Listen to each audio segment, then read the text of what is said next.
Hello, I'm Doreen Dotan. There is widespread confusion about the practices that constitute the Kabbalah, and I would like herein to describe to you the actual practices of the Kabbalah. What I'm about to read to you, and please excuse me if in order to read what I've written I have to look away from you, is based on a book by the name of Mesilat Yesharim, which is usually translated as the path of the just, but I think would be more correctly translated the way of those who go straight, by Harav Moshe Chaim Luzzatto. Harav Luzzatto wrote this book in 1740. People were considerably more robust then, and I think it's necessary to adjust some of these practices to our present, somewhat reduced physical, mental, emotional, and spiritual makeups. What I'm about to describe to you are age-old practices, and this is the truth of the Kabbalah. This is all that a human being can do in order to arouse God above, to bring down what we call Ruach HaKodesh. Ruach HaKodesh means the Holy Spirit. This is the way of the true Holy Spirit, not the way the Christians would have it, but the real way. What that means is that God directly contacts us and begins to transfer information directly into our consciousness. In order to arrive at the level where we are able to tolerate that influx, we have to prepare ourselves. And these are the preparations, the age-old preparations that have been taken. I wrote, the practices described herein are age-old. They are very simple, but very, very powerful and effective.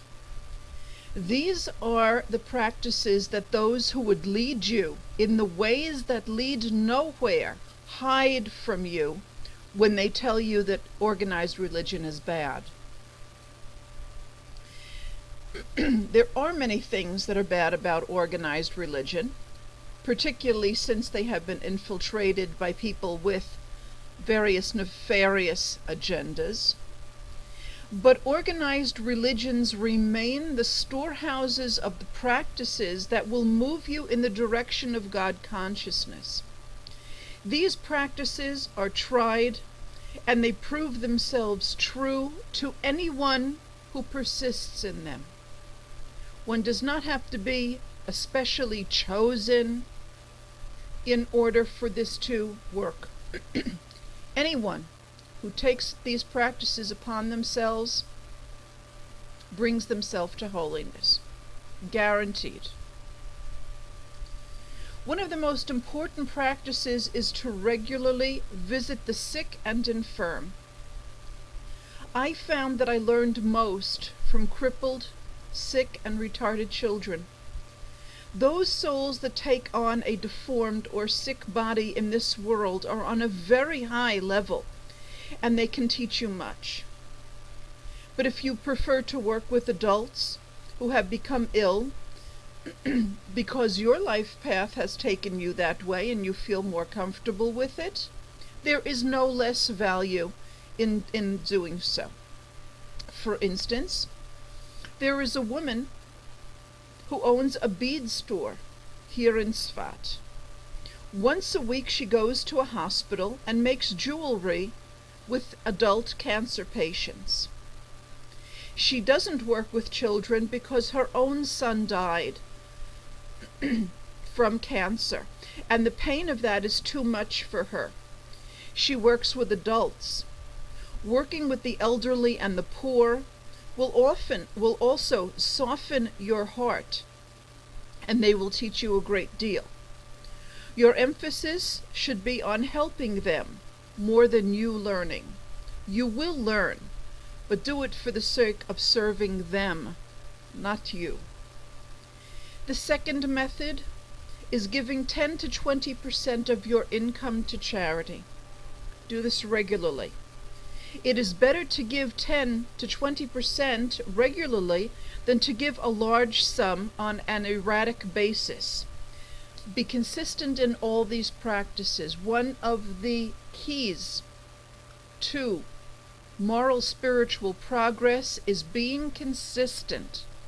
It is better that you do less consistently than try to take on spiritual moral exercises in a spasmodic Herculean kind of a way.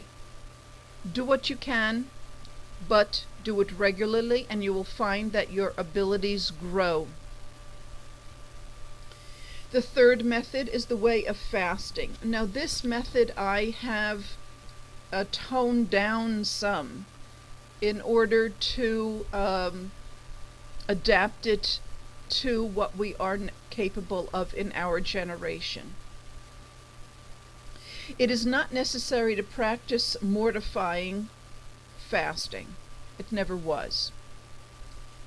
Once, when people were much stronger than we, they would fast for a few days on end. This is no longer practicable for most people. There are now many toxins in our systems, and prolonged fasting will cause rapid detoxification, which can be dangerous. It is effective to fast 1 or 2 days per week, every week, consistently, for a 24-hour period. Do it regularly. Do it on the same day or days of the week. It is well to give the money that you save on food that day to charity.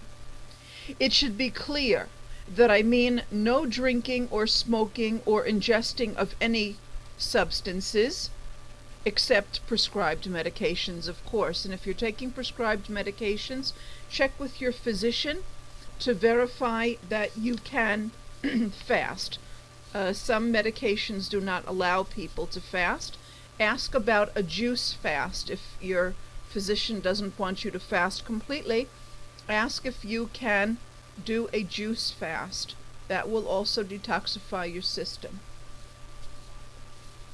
The way of silence. What I am about to describe is a very powerful tool, but I realize that in the modern world it is difficult to find the opportunity to do this. I am fortunate to have found a town in which the Kabbalah has been practiced for millennia. It's not unusual for people to be on what we call a speech fast and go out and about with a little note that says to people, "Forgive me for not answering. I am doing a speech fast today." Everyone understands here in Svat when one does this. In large Western cities, people will not understand this as readily. Try, if you can, to not speak for a 24-hour period on a regular basis. If not, then do it a few times a week for a period that adds up to 24-hour segments, like 8 hours when you are not working or in school. Sleeping time does not count unless you are doing this for a full 24-hour period. This should be done when you are awake. Let those around you know in advance that you will be silent for a while and ask for their understanding and support. My experience is that this is most effective when you are fasting from water and food. Nothing goes in your mouth or comes out. This practice will show you why this is a very powerful tool for the heart, and it will teach you the importance and the holiness of speech. By not allowing anything in your mouth or out of your mouth, you will, over a period of time, gain control over the things that you say, and you will come to understand just how powerful speech is. Most of us have no idea what speech actually affects. The following is an age-old practice that is most important today in modern society when so much emphasis is placed on outward appearance. Go out and about as simply dressed and unadorned as possible. Remove all jewelry. Buy inexpensive clothes, or even second-hand clothes. This is a double dipper good deed, because you can buy these clothes from charities, and you'll also be giving charity when you're buying the clothes.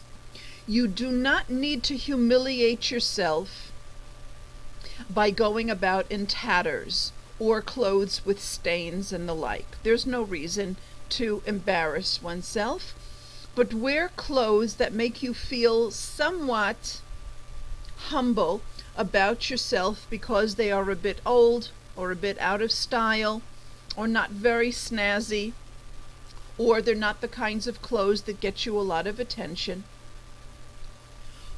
Wear colors and hairstyles that do not attract attention. These are lessons in humility.